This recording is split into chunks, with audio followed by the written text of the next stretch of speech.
జై శ్రీకృష్ణ. ఆండాల్ తిరువడిగళే శరణం. తిరుప్పావై దివ్య ప్రబంధంలో 16వ పాశ్రంలోకి మనం ప్రవేశించాం. ఈ 16వ పాశ్రంలో ఇప్పటి వరకు రోజుకొక్క గోపికను మేలు కొలుపుతూ 15వ పాశ్రం వరకు పూర్తి చేసుకొని ఈవేళ నందగోపుడి భవనాన్ని చేరుకున్నారు. నాయగనాయ్ నిన్ర నంద గోపనుడయ கோயில் காப்பானே,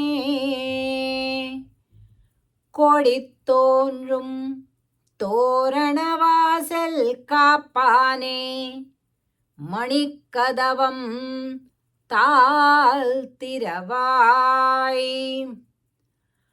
ஆயரு சிறுமியரோ முக்கு அரை பறை மாயன் மணிவண்ணன் நின்னலே வாய் நேர்ந்தான், தூயோமாய் வந்தோம் துயிலெழப்பாடுவான், வாயால் முன்னம் முன்னம் மாத்தாதே அம்மா, நீ நேசனிலை கதவம் నీకు ఏలోరంబావాయ్.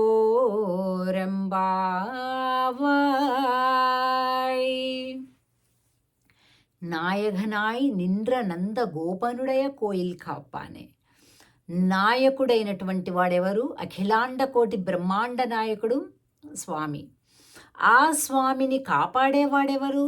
ఆయనే నాయకుడు. కానీ ఆయనని నిరంతరం కూడా కాపాడేదెవరు? మనం మొదటి పాశ్రంలో కూడా సేవించాం కదా. కూర్వేల్ కొడుందుజిలన్ నందగోపన్ కుమారన్.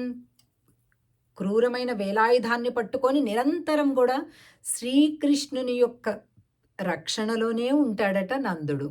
కాబట్టి లోకం మొత్తాన్ని కాపాడేది కృష్ణుడైతే, కృష్ణుడిని కాపాడేది నందుడైతే, నందుడిని కాపాడేది భవనమైతే, ఆ భవనాన్ని కాపాడేది ద్వారపాలకులు.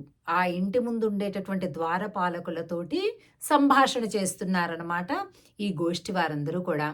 అయినా అమ్మో అమ్మో మేమస్సలు లోపలికి వెళ్ళనివ్వము అంటే, ఎందుకు స్వామి, ఆయన చూడటానికి వచ్చాము, ఏమో ఇప్పుడు ఎన్నెన్ని అవాంతరాలు అవుతున్నాయి, ఎందరెందరు రాక్షసులు వస్తున్నారు. చూసావు కదా స్వామి, మేము చిన్న గొల్ల భామలం అంటే ఆ పూతన కూడా గొల్ల భామలానే వచ్చింది అన్నారు ద్వారపాలకులు. స్వామి, మేము చిన్న పసిపిల్లలం, ఆ పూతనం పెద్దది, మేము చిన్న పసిపిల్లలం, గొల్లవాళ్ళం, ఆడపిల్లలం, మేమేం చేస్తాం, మాకు స్వామి పైన ప్రేమ తప్ప మరొక్క ఆలోచన లేదు, మమ్మల్ని లోపలికి అనుమతించు. నాయగనాయ్ అని అంటూ నాయకుడైనటువంటి ఆ నందగోపనుడు అని అంటున్నారు. నాయకుడు నందుడి భవనాన్ని చేరారనమాట ఈవేళ. అలాగే ఒక జెండా ఎగురుతుందంట. ఆ ద్వారపాలకుల్ని జెండా ఎగిరేటటువంటి ఆ భవనం దగ్గరికి చేరి ప్రార్థిస్తూ, అరై పరై మాయన్ మణివಣ್ಣన్ నిన్నలే వాయ్ నేరన్నాన్. మాకు నిన్ననే ఇస్తా అన్నాడు ఆయన. పర అనేటటువంటి వాయిద్యాన్ని ఇస్తాము, వ్రతం కోసం ఏమేం కావాలో చెప్తాను, రాండమ్మా అని ఆయనే అన్నారు. ఆయన అనబట్టి మేము వచ్చాం. తూయోమాయ్ వందో, మేమంతా పరిశుద్ధలమై వచ్చాము. ఎందుకు వచ్చారు? తుయిలేజ పాడువాన్, చక్కటి పాటలు పాడి స్వామిని నిద్ర మేల్కొలపటానికి వచ్చాం. వాయాల్ మున్నం మున్నం మాతాదే అమ్మా, నీనేసనిలై కదవం నీకు. మాటి మాటికి కూడా ఆగండి ఆగండి అని అలా అనకండి, ఆపకండి, మమ్మల్ని దగ్గరగా ఉండేటటువంటి ఆ తలుపులను చక్కగా తెరవండి అని ప్రార్థిస్తున్నారు ఈ ద్వారపాలకుల్ని. ఇది ఈరోజు పాసురం. ఆండాల్ తిరువడిగళే శరణం. జై శ్రీకృష్ణ.